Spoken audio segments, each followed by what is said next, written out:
घरोघरी मातीच्या चुली या मालिकेत आता ऐश्वर्या ही ऋषिकेशच्या सख्ख्या आईला म्हणजेच पार्वतीला घरी आणण्याचं ठरवते व ती पार्वती कोण असणार असा विचार ती करते आणि ती ऑडिशन घेते. त्यामध्ये ऑडिशन द्यायला खूप बायका येतात पण एकही बाई तिला पार्वतीसारखी वाटत नाही.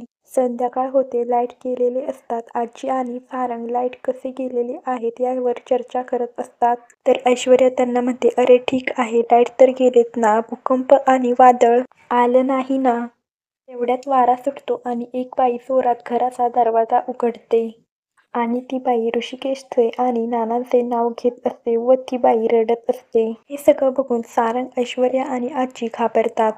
त्यांना वाटते की भूतच आलं आहे आणि ते सगळे भूत असं म्हणतात. आणि ती बाई तेवढ्यात पुढे येते व डोळ्यातील कोरडे पाणी पुसते आणि म्हणते की मला भूताची ऍक्टिंग करायची आहे का. तिला बघून ऐश्वर्या तिच्याकडे पाहतच असते आणि तिला हीच पार्वतीचा रोल उत्तम करू शकते असं वाटते. तर त्या बाईने पार्वतीची हुबेहूब ऍक्टिंग केल्याने सारंग आणि आजी खूप खुश होतात.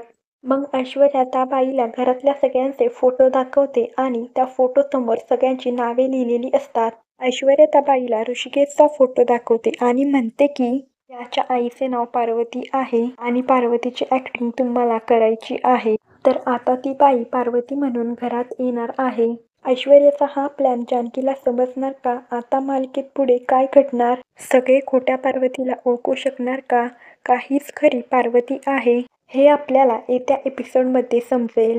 असेच नवीन नवीन व्हिडिओ पाहण्यासाठी या चॅनेलला सबस्क्राईब करा.